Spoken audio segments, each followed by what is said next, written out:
Salut à tous, on se retrouve dans cette deuxième vidéo éducative de ICT Monster. Encore une fois, deuxième vidéo, je bégaye, m'en voulez pas. Encore une fois, je ne suis pas une figure d'autorité du trading, c'est-à-dire que tout ce que je dis ce n'est pas une vérité générale, c'est juste le résultat de mes 2 années d'expérience. Et, euh, et voilà, donc mon objectif c'est de partager un maximum de connaissances pour aider le plus de débutants ou je sais pas, peut-être un peu moins débutants en fonction de votre niveau. Donc dans la dernière vidéo, j'ai parlé de quoi? J'ai parlé de pourquoi c'est possible, pourquoi j'abandonnerai pas, et du weekly profile. Donc maintenant avec le weekly profile, on sait qu'il y a une zone optimale où prendre des positions qui sont dans la mèche de la manipulation. Et dans cette vidéo, on va parler un peu plus de comment le prix bouge, selon ICT bien sûr, enfin de la compréhension que j'ai de ICT, de comment le prix bouge. On va parler également des PDRA. Je vais pas faire une vidéo de 6 heures sur les OB, les breakers, les FVG ou tous ces trucs comme ça, le rejection block, nani nana, tous les noms bizarres que vous voulez. Euh, je vais aller à l'essentiel. Et si vous voulez plus de détails, allez sur d'autres chaînes. Moi, vraiment, mon objectif c'est d'introduire au maximum, enfin, le plus vite possible ces contextes, ces outils, pour vous montrer comment moi je les utilise et les mettre en place. Parce que ICT vous dit, oui, il y a ci, ça, etc. que tu peux utiliser, mais c'est vrai qu'il explique pas trop comment les mettre en corrélation les uns les autres. Et donc voilà. Donc, je voulais parler de comment le prix bouge. Donc, selon ICT, le prix bouge de deux manières différentes. On va faire, hop, de deux manières différentes. Donc, soit, attendez, je vais écrire vite fait. Soit il vient combler des inefficiences, donc des FVG, des gaps, voilà, donc des liquidités internes en réalité, soit il vient choper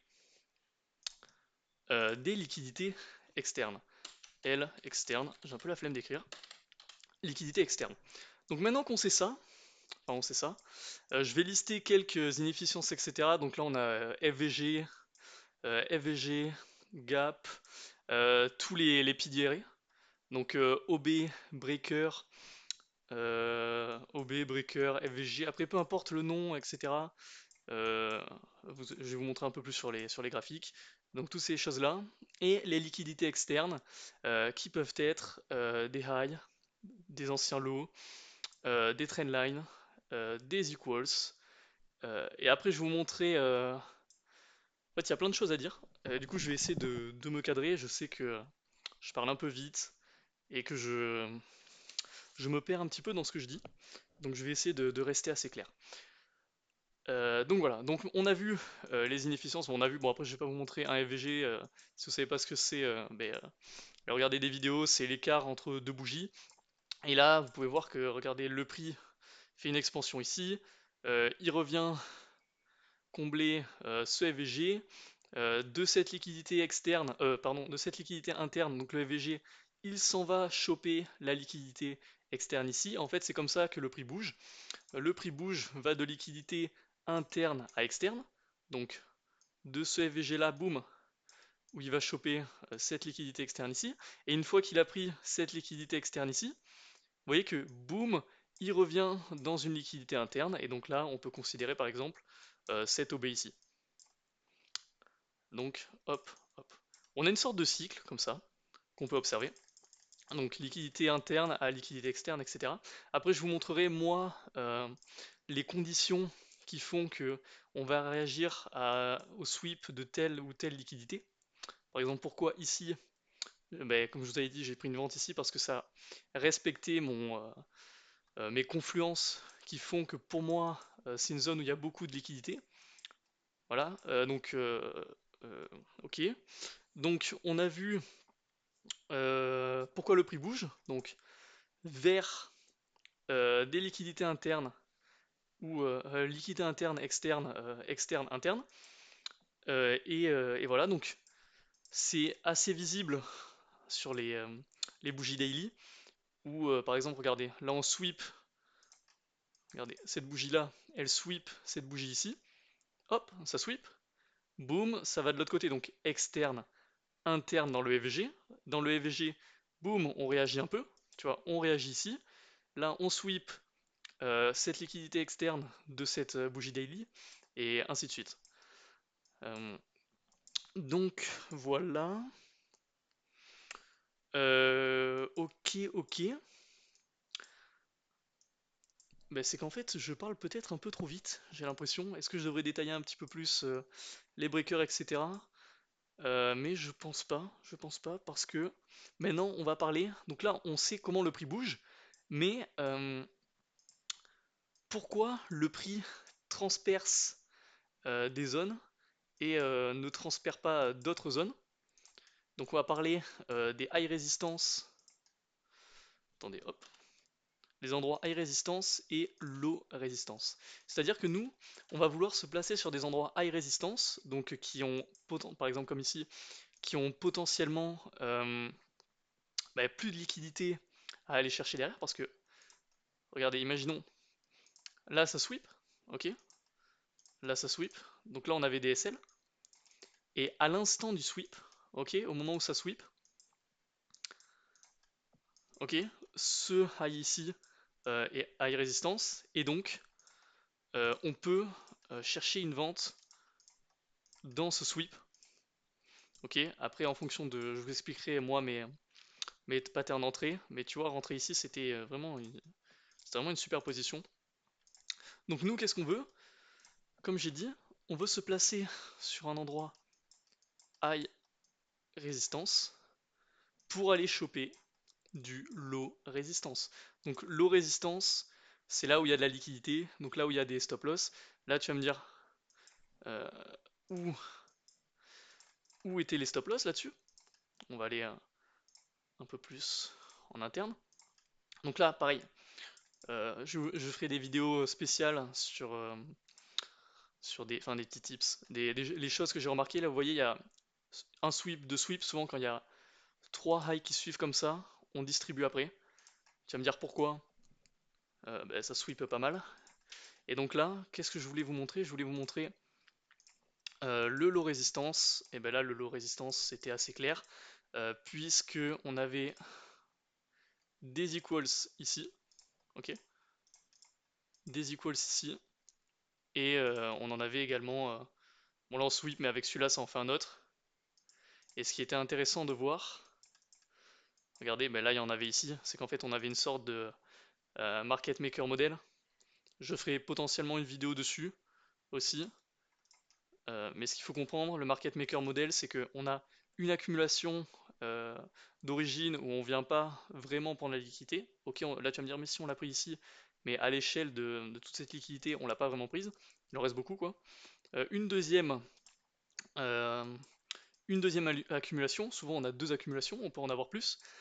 Et après, on vient sweep une grosse liquidité, donc celle que je vous ai montrée là-bas. On réagit dans une liquidité interne. Donc je vous expliquerai encore les liquidités internes sur lesquelles moi je rentre en position. Et donc, et après ça, souvent, on vient choper la liquidité des deux accumulations. Des fois, on vient pas prendre la dernière, mais très souvent, on vient choper ces deux sources de liquidité. Donc, j'ai parlé de comment le prix bouge pour combler des inefficiences ou choper des liquidités. Sur quelle zone on veut se placer? Une zone high resistance, c'est-à-dire une où on a eu un sweep de liquidité pour aller choper du low résistance, c'est-à-dire des equals, des trendlines, mais pas également, parce que ce qui m'a longtemps bloqué, là il faut que je fasse une aparté vraiment importante, c'est qu'avant je ciblais uniquement les equals ou les trendlines, sauf que quelle est la liquidité qui est omniprésente sur les marchés? Tu montres le marché à un débutant, le marché peut se déplacer de trois manières différentes. Soit le marché haussier, ok, soit il range, soit le marché est baissier. Et en fait, la liquidité qui est omniprésente, c'est celle due aux cassures de structure. Ok, je vais vous montrer. C'est-à-dire que là, bam, le prix casse, il revient, il casse, il revient, et en fait, les gens, peu importe comment on se place, en fait, même que ce soit ICT ou etc., enfin, les gens qui traitent le smart money, donc un peu ICT, on va dire, ils attendent, qu'est-ce que je suis en train de faire? Ouais, un shosh, donc une cassure de structure, ça revient, ça repart, tu vois, et ils placent leur SL dans la zone où ils se positionnent souvent des OB, tu vois, donc souvent ils se placent là. Et en fait, j'ai mis beaucoup de temps à considérer euh, la liquidité des cassures de structure comme la liquidité omniprésente du marché. Et donc, maintenant qu'on sait ça, pourquoi c'était intéressant de se positionner... Attends, je galère à supprimer les trucs. Je vais tout enlever, hop. Pourquoi c'était intéressant de se positionner ici? Regardez qu'est-ce qui se passe. Donc là déjà, ok, on a le market maker, etc. On a triple sweep de liquidité, donc tout ce que je vous ai dit, mais surtout que dès qu'on arrive ici, je vais vous montrer un petit peu une des méthodes d'exécution que j'ai. On peut même rester en M5, enfin non, en M1. Ce qui nous conforte dans cette idée, c'est que regarde, le prix BAM il casse, il revient, et donc là, les gens qui étaient à l'achat, ça les conforte, et donc ça crée encore de la liquidité, et les gens se positionnent souvent ici. C'est pour ça que souvent, quand on a des highs comme ça, regardez ce qui se passe. Très souvent, ce qu'on appelle le fameux rejection block, donc très souvent, moi j'ai remarqué que le prix sur les plus hauts, ça fait un truc comme ça, ok? Et en fait, on a une bougie en interne qui fait une big mesh comme ça. Et en fait, cette big mesh là, elle est là pour actionner les ordres des gens qui vont acheter. Et donc, quand le prix revient, avec tout ça, bon là ok, c'est pas revenu jusque dans mon OB, mais très souvent, ça fait un truc comme ça revient, donc là tu peux potentiellement essayer de choper une position ici pour le SL le plus petit, et ça va éclater ça, tu vois.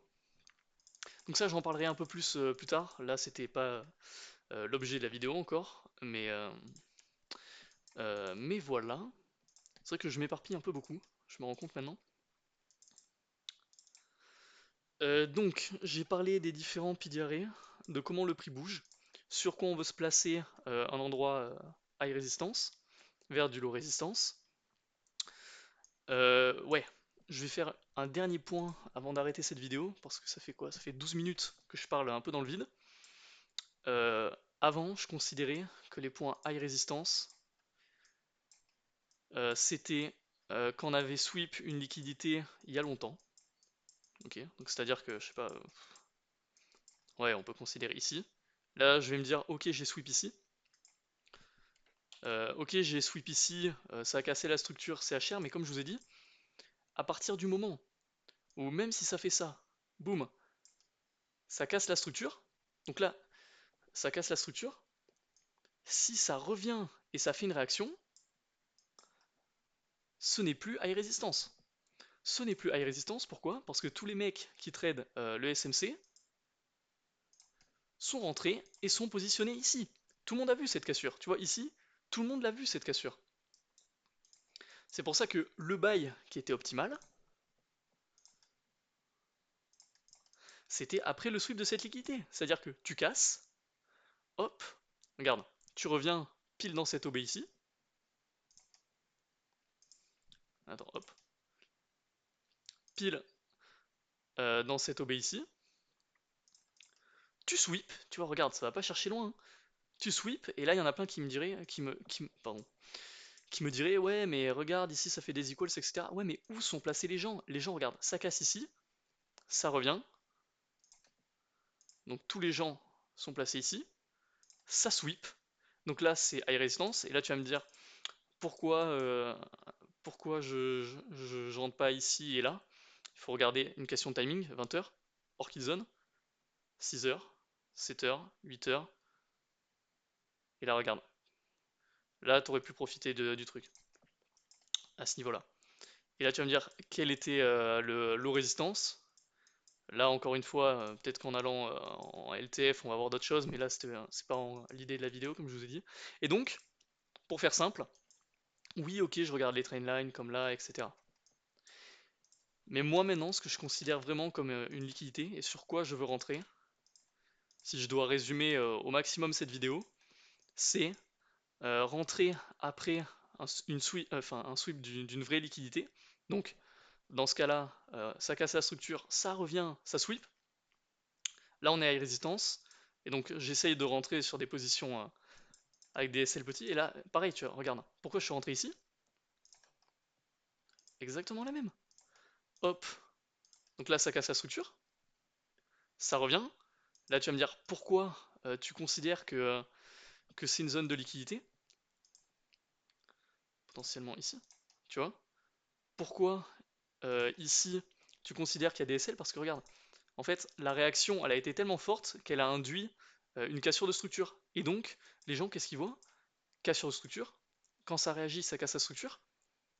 Plein de gens vont attendre une réaction ici. Et donc là, potentiellement, il y avait un bail à acheter, un bail à chercher. Et là, regardez qu'est-ce qui s'est passé. Là, normalement, si vous voyez la façon dont je procède, qu'est-ce qui s'est passé? Marche plus?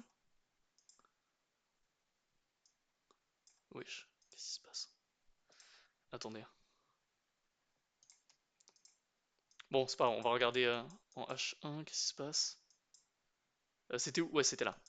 Donc là, rappelez-vous, ici on sweep la liquidité, mais avant de sweep, donc on a réagi dans l'OB là-bas, et là regardez, exactement la même. Sur quoi je veux rentrer? Sur un endroit HR. Et là, qu'est-ce qu'on voit qui est HR? Attendez, est-ce que je peux? Je peux ou... Attendez.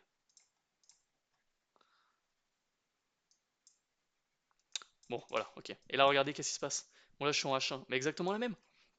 Donc là, j'ai un endroit LR, donc low résistance parce qu'il y a beaucoup de SL, ok, ici, au-dessus de notre OB là-bas. Hop.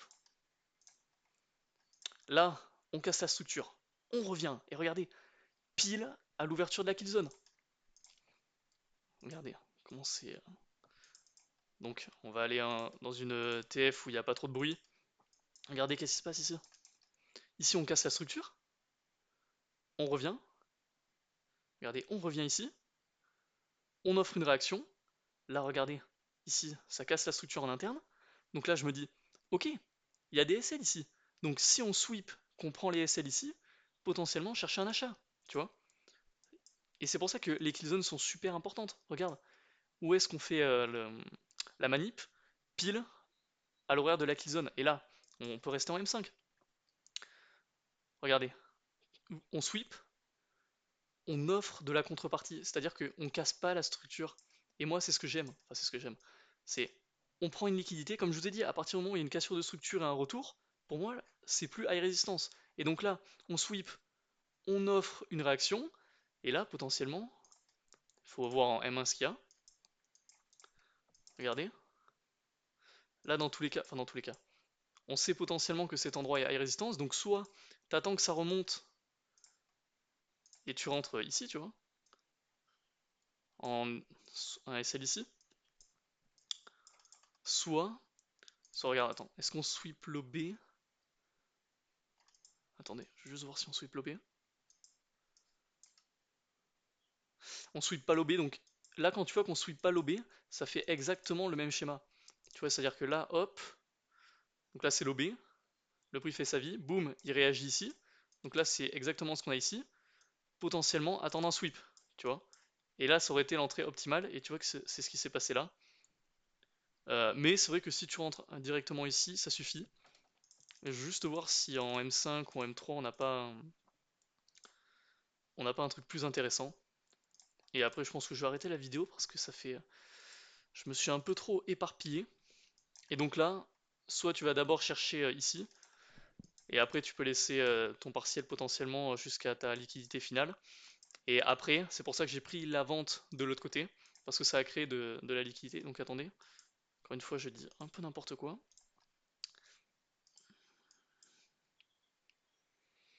Ok, bon, je pense que dans tous les cas, j'aurais mis mon SL sous ce truc-là, vu que là on est hors kill zone. Et comme je vous ai dit, potentiellement, pourquoi pas déjà sortir ici, ça fait que entre guillemets du 3R, mais l'analyse était bonne. Donc ça fait combien de temps? Ça fait 20 minutes, vidéo super longue, donc je vais m'arrêter là, où j'ai parlé de comment le prix bouge, des différentes liquidités externes et internes, avec les PDRE. J'ai évoqué la notion de high resistance, low resistance. J'ai pas parlé des mid-term, short-term, intermédiaire. Bon, vous avez compris, mais ça va faire un peu trop long sinon.